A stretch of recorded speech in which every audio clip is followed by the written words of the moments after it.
Olá, boa noite. O drama das famílias que estavam morando na frente da Prefeitura de Vitória. Você se lembra, né? Durante 6 meses, elas tiveram acesso ao aluguel social. Mas só que agora o prazo acabou e 50 pessoas estão numa escola que estava abandonada. Esse é o Danilo. Ele tem 12 anos e vive nesta ocupação com a mãe e 2 irmãs mais novas. Falta quase tudo no lugar que chamam de casa. Eu não gosto daqui porque aqui faz muito frio. A gente precisa de muito cobertor pra gente dormir. A gente tem que ganhar doação das pessoas, que aqui às vezes falta comida pra gente. A família do Danilo morava em uma casa que tinha um aluguel social pago pela Prefeitura de Vitória. A Miriam e os 4 filhos também tinham esse acordo, mas a validade era de apenas 6 meses. As 9 famílias mapeadas, identificadas na decisão judicial, foram atendidas nos programas do município, desde o aluguel social, a curso profissionalizante, banco de emprego pelo Cine e também na rede nossa de educação, por 6 meses. No cômodo ao lado vive a Thaís e os 2 filhos. Um deles é o Nicolas. A gente conheceu ele vivendo em um acampamento na frente da Prefeitura de Vitória, em agosto do ano passado. Na época, a promessa era de que, além do pagamento do aluguel, cursos profissionalizantes e escolas seriam disponibilizadas. Eu fiz o curso de salgados finos, mas até então não podia comprar os materiais para me estar gerando renda. São 50 pessoas vivendo nessa escola abandonada. Elas chegaram aqui há 12 dias. Cada sala de aula virou o lar de uma família que espera, dia após dia, por uma casa própria. Não pode droga dentro do espaço, não pode som alto, você não pode agredir nenhum tipo de criança dentro do espaço. Lixo você não pode deixar, você tem que manter a sua casa limpa, tem que levar a criança para a escola. E algumas pessoas acham que é só ficar aqui deitado, esperando o que vai cair do céu, e aqui não é assim. Para quem tem é fácil julgar a gente. Para quem tem é fácil julgar, sabe que a gente não sabe o que a gente passa nas caminhadas, porque quando a gente chegamos aqui, a gente limpamos, a gente mantém limpo para as crianças terem um ambiente melhor. A situação delas agora está nas mãos da Justiça. É que a Prefeitura entrou com uma ação para reapresentar as mesmas propostas, mas só para 7 famílias que estavam no acampamento anterior. 2 famílias tinham emprego, já estava resolvida a questão deles. As outras 7, nós propomos modelos diferentes. Para quem tem criança pequena, a dificuldade às vezes de acessar o mercado de trabalho, inicialmente mais 6 meses de aluguel social e todos os programas da Prefeitura de qualificação profissional e educação. Para 2 famílias, inclusive uma delas, que declarou na matrícula do filho que tinha propriedade de residência e uma renda de 1,5 salário, propomos 3 meses para essas 2 famílias. E para a terceira família, que tem um dependente químico, que é o responsável, propomos 3 meses inicialmente, condicionando ele prorrogar para 6 também, desde que ele frequentasse os programas da Prefeitura de Saúde. E também, claro, os cursos de qualificação profissional. A gente não podia ocupar outro imóvel, a gente podia correr atrás de programação do aluguel social de novo e esperar só a lista andar. Enquanto nada se resolve, mais uma vez o Danilo vive a incerteza de como será o amanhã. A gente não tem onde ficar. Porque se a gente sair daqui, a gente não tem condição. O que todos esperam é que crianças como o Danilo e o Nicolas possam crescer em um lugar com condições mínimas para um ser humano viver. É o mínimo que a gente precisa para seguir a vida da gente, para a gente poder conseguir um emprego, para a gente conseguir matricular o filho na escola, unidade de saúde, a gente depende do básico, de uma moradia. E eu acho que o que nós estamos pedindo não é muito. Nós só queremos um pequeno espaço para chamar de nosso. Creio em Deus que ainda vou conseguir essa casa minha. Para mim e para meus filhos, né? Eu quero minha casa própria. A única coisa, meu orgulho é minha casa própria, meu sonho. Pois é, né? Uma nova reunião deve acontecer com as famílias, mas só que a data ainda deve ser determinada pela Justiça. Agora, olha só essa história. Um trote mobilizou 4 viaturas da Guarda Municipal de Vitória e da Polícia Militar. Foi após um desentendimento de trânsito entre um motoboy e 2 pessoas numa caminhonete. O motoboy de 18 anos ligou para o CIODES dizendo que os ocupantes do outro veículo eram criminosos. Só que a polícia investigou e descobriu que se tratava de uma falsa comunicação de crime. CIODES, falsa emergência. Bom dia, moça. Queria fazer uma denúncia de um veículo. O que está acontecendo com esse veículo? Moça, aqui 2 rapazes. Eles desceram do carro, 2 caras armados de bermuda e chinelo. Desceram do carro, abordaram o motoqueiro, deu tapa no motoqueiro, tomou o celular dele, entrou na caminhonete e foi embora. A ligação que você acabou de ouvir se trata de um trote motivado por vingança. Além da mobilização de 4 viaturas da Guarda Municipal de Vitória e da Polícia Militar, essa situação ainda gerou constrangimento a 2 servidores municipais que tiveram que prestar esclarecimentos por um crime que não cometeram e ainda tiveram que enfrentar um procedimento administrativo disciplinar no órgão em que trabalham.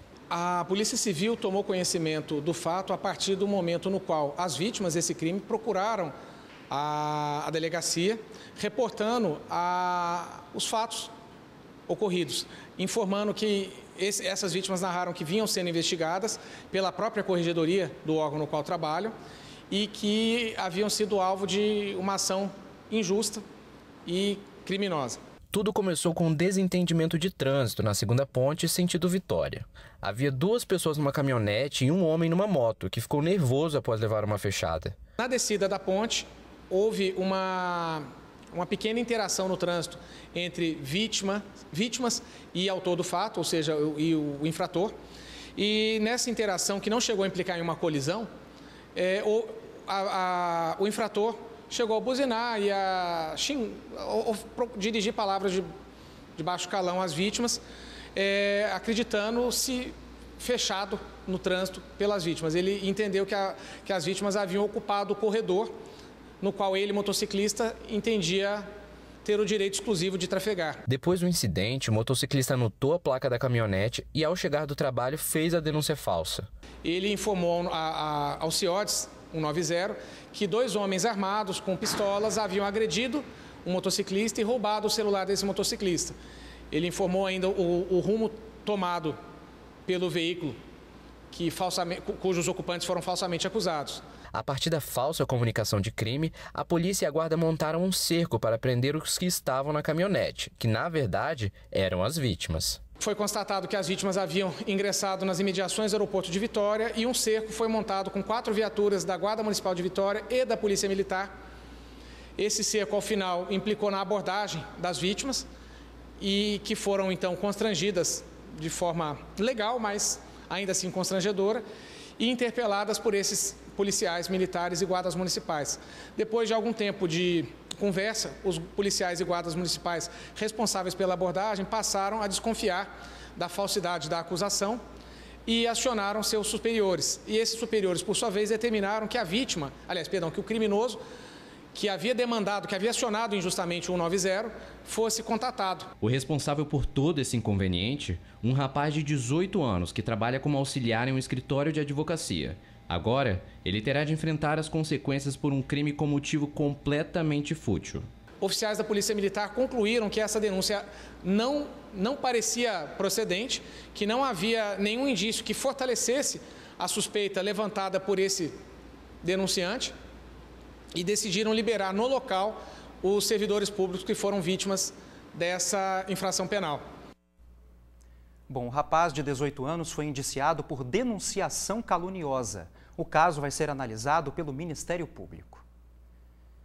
Teve a licença suspensa o advogado acusado de falsificar documentos para cursar a Faculdade de Direito. A decisão foi publicada no site da OAB.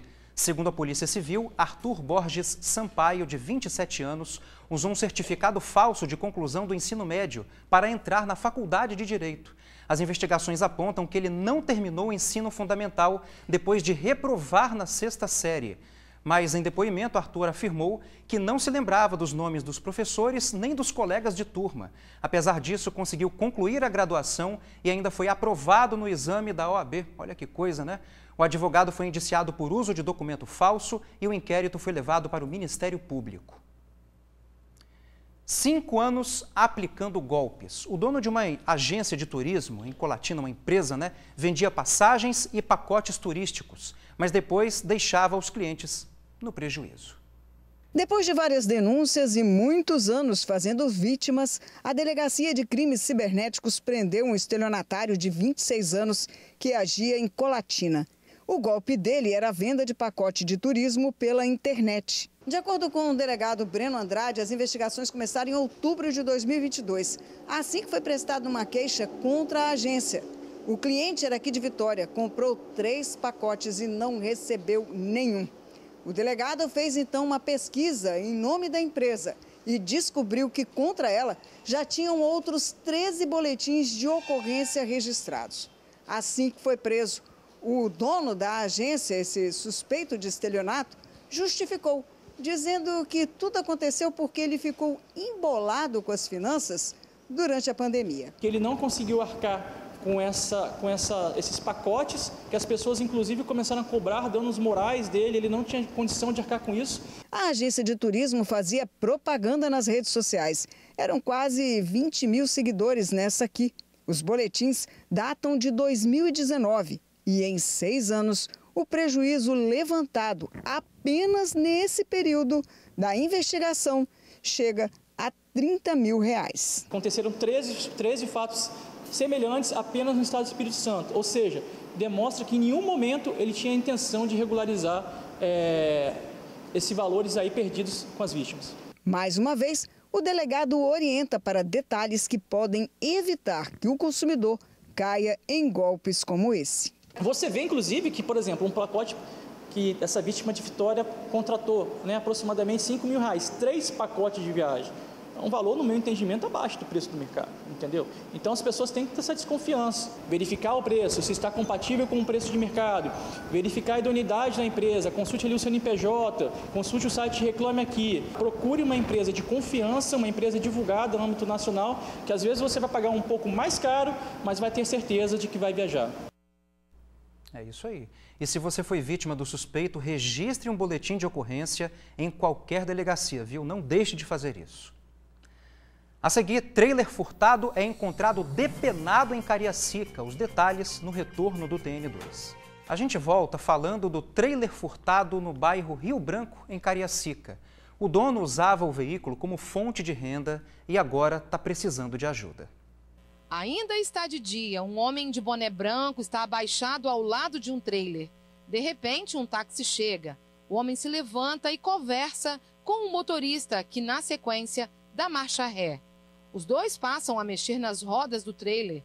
Um deles chega a forçar para destravá-las. Em poucos minutos, a dupla consegue engatar o trailer no táxi e vai embora. As imagens foram feitas nessa rua, no bairro Rio Branco, em Cariacica. Foi na última sexta-feira. O dono do trailer havia estacionado em frente de casa. Descobriu o furto no dia seguinte. A partir daí, ele começou uma verdadeira caçada. Um boletim de ocorrências foi registrado na Polícia Civil. Depois de 4 dias procurando pelo trailer que foi furtado, finalmente, o comerciante conseguiu encontrá-lo aqui no bairro Boa Sorte. Ele divulgou imagens do veículo em várias redes sociais. Mas olha só em quais condições o comerciante conseguiu encontrá-lo. Olha, ele está completamente depenado, sem nada, retiraram tudo. Agora ele vai ter que começar tudo do zero. E eu desempregado, vivendo de bico. Dependo dele para trabalhar nos finais de semana, nos eventos. E deparar com ele da situação que está. Sem clima nenhum, sem motivação nenhuma para poder estar trabalhando novamente.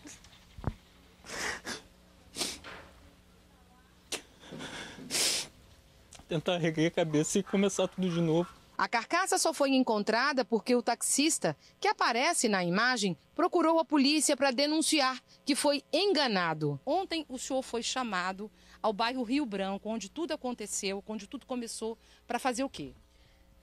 Realmente para fazer uma corrida que seria para puxar um trailer. Um trailer, leve, aparentemente por ser de alumínio.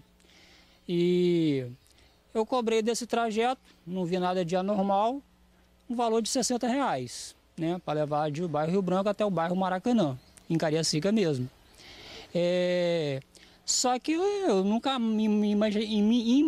imaginaria que seria um furto, até porque eu já tinha feito corrida para essa pessoa umas outras vezes. A polícia agora procura pelo homem de boné branco. Ele teria contratado a corrida, que na verdade tratava-se de um furto. Essa pessoa tinha um estabelecimento em Nova Brasília, então ele não teve nenhuma desconfiança dele. Eu estou muito triste pelo dono do trailer, entendeu? E se alguém que estiver assistindo agora, gente, eu faço um apelo, ajude essa pessoa com uma solda, com a chapa, com alguma coisa, porque ele precisa dessa ajuda. Infelizmente eu não posso estar ajudando, infelizmente. Eu fiz uma coisa que eu não sabia o que estava fazendo. Tem 7 anos mais ou menos, gastei mais ou menos 25 mil para deixar do jeito que eu queria. Fazendo tudo aos poucos. Tudo aos poucos.